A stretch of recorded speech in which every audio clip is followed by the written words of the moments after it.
This is my almost 1 year follow-up review for this bike. It's like 9 or 10 months that I've had this bike. Now, I've had it through the winter, so I wasn't able to ride it half that time. But this is my favorite e-bike of all time. I would actually ride this bike more if I weren't reviewing other bikes and putting my butt in the seats of those. But this is the Philodo Falcon, and like I said, this is hands down my favorite bike of all time. It's a big bike, and it's great for trail riding like this. It's comfortable for really long rides, and it's got a nice big 32 amp hour 60 volt battery for nice long rides like this. It's got dual motors, and as far as hill climbing goes, it just rips, and it's got plenty of power. It gets up to a real world flat ground speed with my weight of about 38 miles per hour. I think the speedometer reads like 40, 42 when you get up to that speed. All right, I got this bike up in pedal assist level 5 and both motors turned on because I gotta cross some roads to get up to the trail here. And when I'm riding on country roads, I want as much speed and power as I can get.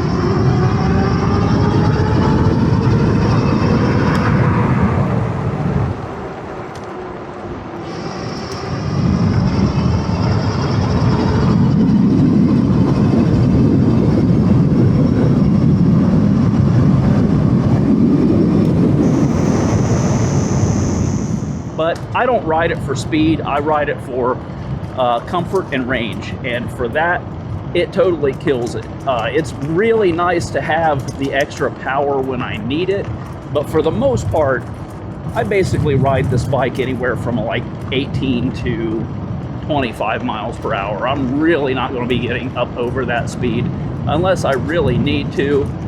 Like, occasionally I'll hop on the bike and ride down to the dollar store, and when I get out on roads, country roads, things like that, that's when I'll take it up to its top speed. But I've done technical reviews on this bike.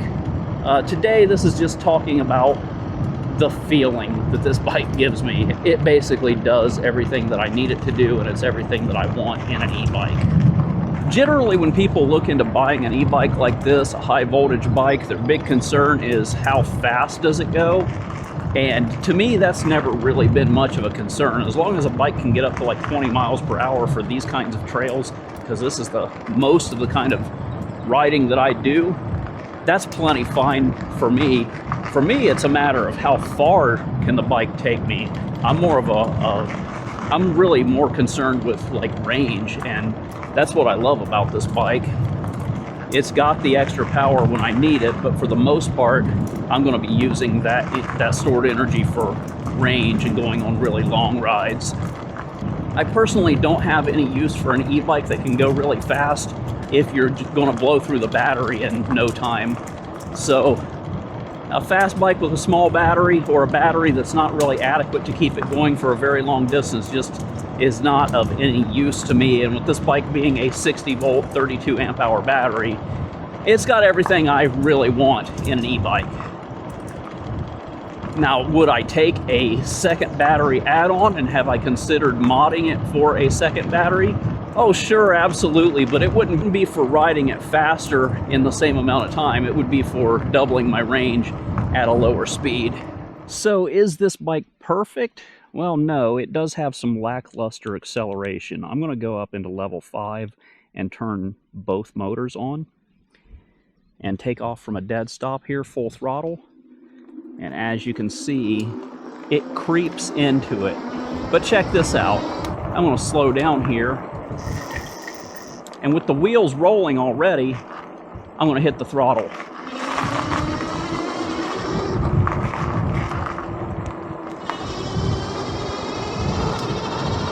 So once the wheels are rolling, you've got strong acceleration, but taking off from a dead stop, it just doesn't have much oomph.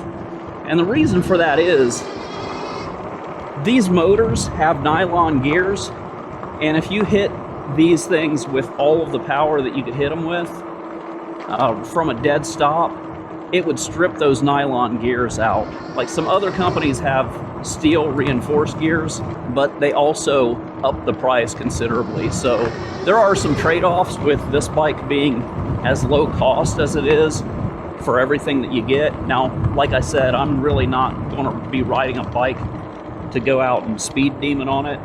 If I need anything more than this bike, I have 3 motorcycles, so I go out and ride those if I want to go out and ride fast and go ride out on the road. But for trail riding, for this bike is absolutely perfect in my opinion for me.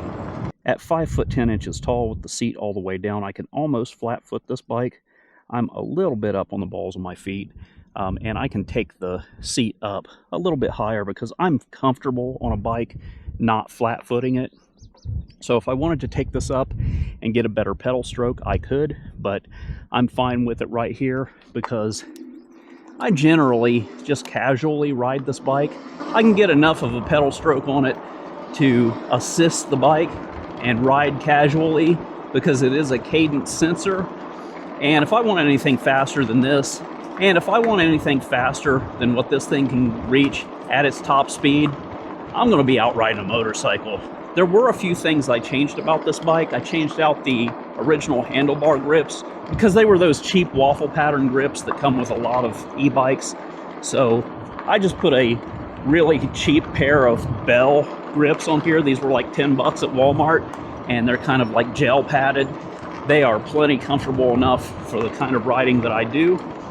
I also changed the stem out here. The original stem is kind of long and it pushes the handlebars out pretty far. So I put this shorter stem and it brings the handlebars back a little bit closer to me, and I'm not like hunched over reaching out to grab the handlebars. Now I'm sitting in a comfortable upright position. The handlebars probably could be a little bit taller, but these are plenty comfortable enough for the kind of riding that I do. I also added a set of Kimimoto saddlebags because I ride this bike a lot and I really like having the option to grab things and take them with me when I need to. As far as this bike goes, is there room for improvement? Yes, there are a few areas that this bike absolutely could use some improvement on. And one of the things that it could really use some help on is this screen. Very dim screen, kind of hard to see. You've got to really angle it down and get it at a right angle, and even then it's still a struggle to be able to see what's going on the screen on a really sunny day like today. Another thing about this bike is, let's say you're going to come to a stop and you're clear, everything's good to go, and you're just going to coast through the stop and you hit the throttle to take off. Okay, that was a bad example. Let me see if I can replicate that problem here. We got a barely rolling stop here, we take off. So sometimes if you got it in dual motor mode and you're not ready for it, that front wheel is going to spin out on you, and if you forget that it does that, it can be a bit jarring when you take off from a stop, especially now if you do a full stop and take off. So if you do a full stop and then take off immediately, it can spin out on you, and if you're not ready for it, it can be a little bit of a wake-up call. Now, if you do a full stop and wait a second, let the speedometer drop all the way to 0, then take off from a stop, it's got that casual, slow creep. But if you do like a fast stop, like a bump stop, then take off, see, it wants to spin out. And if you're on like wet pavement or oily pavement, that can really be a bit of a nasty wake-up call for you. Other than that, I really love this bike a lot. It's been very, very good to me, and I ride it a lot. I would ride it a lot more if I weren't reviewing other bikes. If I'm going to go out for a ride and I only have one bike to choose and it's going to be a long ride, it's going to be this one every time. Now, I had the Philodo Forester. I ended up giving that one to my son. He loves it, but I kept this one for me because this one does have that bigger battery, and I do ride a lot more than he does. And I had the Wired Freedom, and between the Wired Freedom's 2 batteries, it actually has more range than this one does by about 3 amp hours.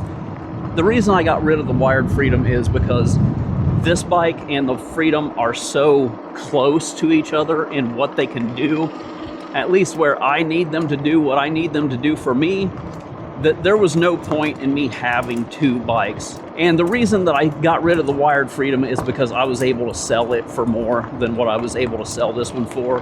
And if this one does the same things for me that it can do, it didn't make any sense for me to sell this one and keep that one. Now, I will say that the Wired Freedom is a marginally better bike than this one. It does eke things out, and it does beat this bike. It's just a little bit better. But by the time you pay for the bike, pay the taxes, pay for shipping, it's $1,000 more than it is to have this one delivered to your door. And there are some things on the Wired Freedom that are actually junkier than this bike, and there are some options that this bike has that are better than the Wired Freedom. Like, for example, this one has a keyed switch to be able to turn it on, so nobody can just turn the bike on and make off with it. They'd have to hop on it and pedal it, and this bike weighs like 110 pounds, and I'll tell you, I don't want to pedal this bike. I want to ride it. I want to ride it like a little motorcycle. The Wired Freedom doesn't have that keyed switch. Now, like I said, the Wired Freedom has a second battery, but by the time it's all said and done, it's only an extra 3 amp hours of energy, and it costs $1,000 more. I don't think it's worth it. Now, the Wired Freedom does have a lot stronger acceleration than this bike, but for trail riding like this, that stuff doesn't matter to me. The speedometer on this bike says it'll get up to 42 miles per hour. I put that to a real world test in my full review video, and I was able to get it up to like 38 on flat ground. That's the realistic speed. So the speedometer is a bit off. In the lower speeds, it's off just a little bit, but in the higher speeds, the faster you go, the more incrementally inaccurate the speedometer becomes. And honestly, for a casual trail riding experience like this, upper 30 miles per hour is way, way too fast.